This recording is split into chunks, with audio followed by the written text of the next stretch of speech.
के नेत्रों में रक्त के अश्रु।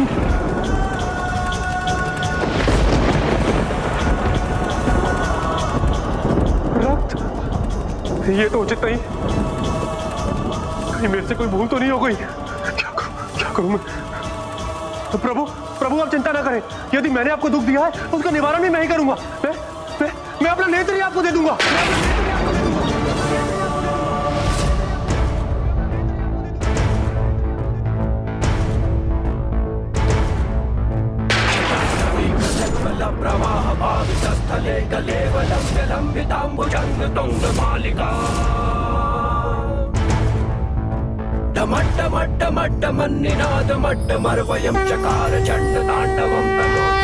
अद्भुत भक्ति है इस भक्त की। तनिक भी संकोच किए बिना अपना नेत्र ही प्रभु को समर्पित कर दिया। थिन्ना की सरल भक्ति प्रभु के प्रति आस्था की पराकाष्ठा है। अच्छा हुआ प्रभु, जो कुछ भी हुआ मेरे सामने हुआ और आपको मेरे उत्तम नेत्र प्राप्त हुए, जो अपने लक्ष्य से कभी नहीं चूकते। प्रभु देखिए इसे प्रभु और बताइए, उत्तम है ना?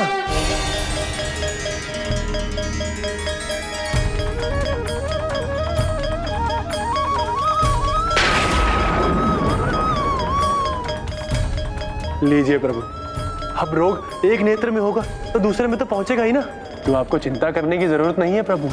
थिन्ना है ना, और मेरे पास दो दो नेत्र हैं प्रभु, जो श्रेष्ठ भी हैं और कुशल भी। प्रभु आप इसकी चिंता मत कीजिए कि मैं अपने दोनों नेत्र आपको देकर स्वयं कैसे देखूंगा। आप है ना प्रभु मुझे मार्ग दिखाने के लिए, किंतु आपको तो अनेकों भक्तों को देखना होता है, उनका मार्गदर्शन करना होता है, इसलिए आपके पास नेत्रों का होना और आपका देखना तो आवश्यक है। लीजिए प्रभु, ये तो मैंने भी नहीं सोचा कि मैंने अपने दोनों नेत्र विलग कर दिए, तो मैं ये कहां से देखूंगा कि मैंने ये दूसरा नेत्र कहां स्थित करना है। कोई बात नहीं प्रभु, उसका भी उपाय ढूंढ लिया है मैंने।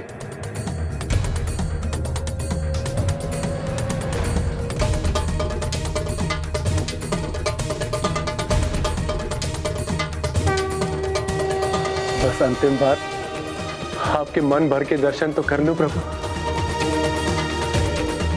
अब कोई भूल नहीं होगी प्रभु।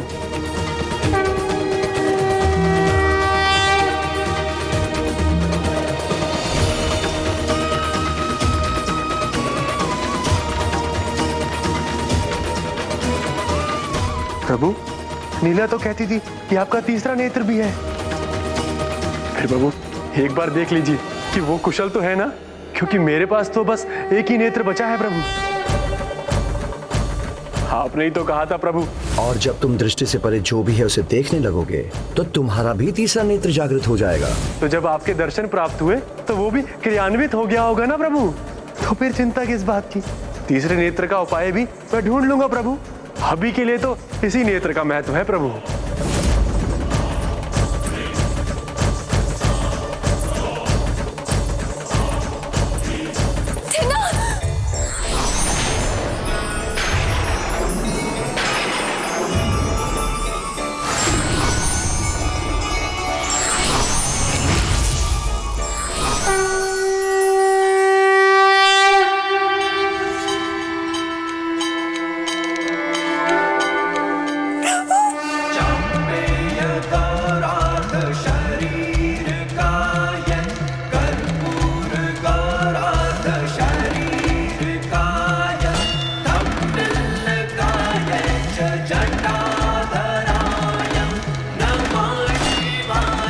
प्रभु प्रणाम, प्रभु प्रणाम। माता माता, आपके दर्शन पाकर मैं धन्य हो गई। तुम्हारी अद्भुत भक्ति से मैं बहुत प्रभावित हूँ थिन्ना। तुम्हारा सदा कल्याण हो। कहो मुझसे क्या वरदान चाहते हो? आपके दर्शन से बढ़कर और बड़ा वरदान क्या हो सकता है प्रभु। अपने नेत्र देते समय मुझे बस यही चिंता सता रही थी कि मैं आपके दर्शन नहीं कर पाऊंगा, किंतु आपके दर्शन पाकर मुझे वो सब कुछ मिल गया जिसकी मुझे इच्छा थी प्रभु। जगत पिता हूं मैं, सदैव अपनी संतानों को कुछ न कुछ अवश्य देता हूँ, किंतु यहाँ तो आरंभ से ही तुम मुझे कुछ न कुछ देते आ रहे हो पुत्र। मुझे भक्ति दी, भोजन दिया और अपने दोनों नेत्र ही दे दिए मुझे। इसलिए मैं तुम्हें आशीष देता हूँ कि आज के बाद तुम्हारी गिनती मेरे महानतम भक्तों में होगी और तुम्हें कनप्पा पुकारा जाएगा, और तुम्हें कनप्पा पुकारा जाएगा।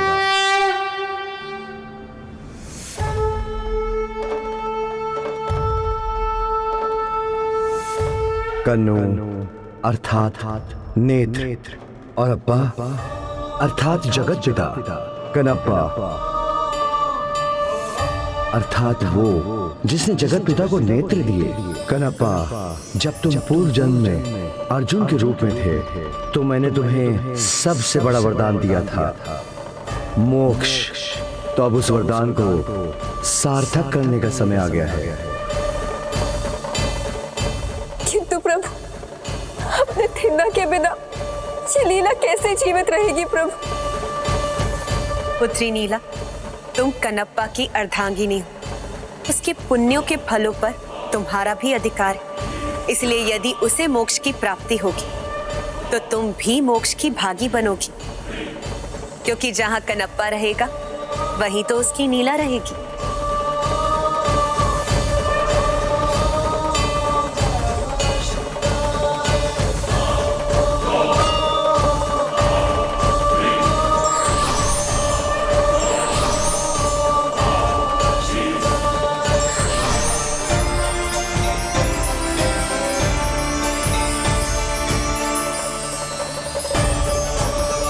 अद्भुत, सर्वथा अद्भुत।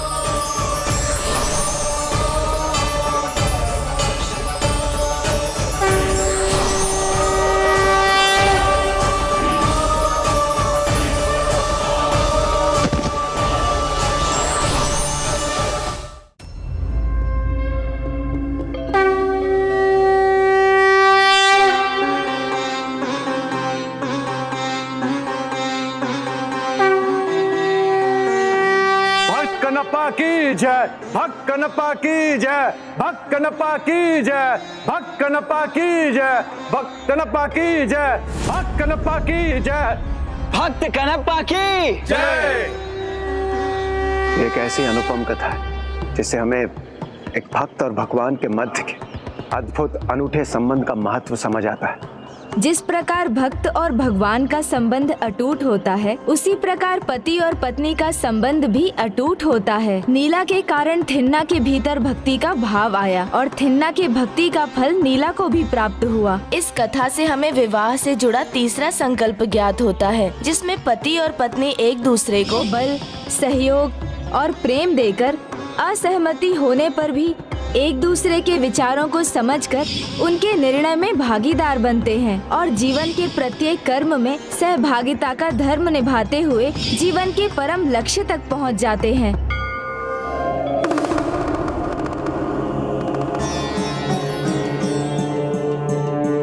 माँ ने कहा था शिव कथा सुनने पर ही पूजा संपन्न होगी, किंतु यहाँ तो कोई नहीं है। मैं किससे कहूँ शिव कथा सुनाने को?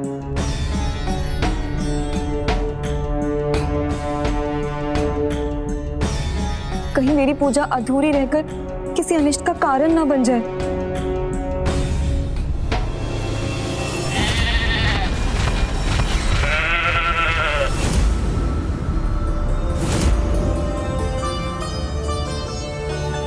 कुछ भी क्यों ना हो जाए, जब तक आप मेरे पथ प्रदर्शक नहीं बनेंगे प्रभु, मैं भी यहाँ से नहीं उठूंगी और ना ही अपने व्रत को संपन्न करूंगी। मैं यहीं स्थित रहूंगी जब तक कोई आकर मुझे शिव कथा नहीं सुनाता, और उसके साथ ही पूर्ण होगा मेरा प्रथम दिन का व्रत।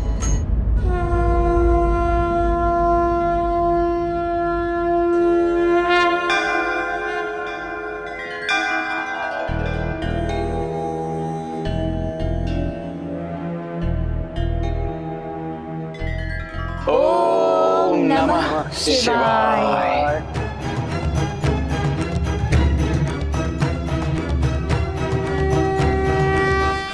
अनुज गणेश, हम तो कथा सुनने में इतने लीन हो गए कि प्रभु के लिए प्रसाद लाना ही भूल गए। चिंता मत कीजिए भ्राता, श्री कालहस्ती मंदिर की यही तो विशेषता है। यहाँ भक्त जो भी चढ़ाते हैं वो प्रसाद बन जाता है।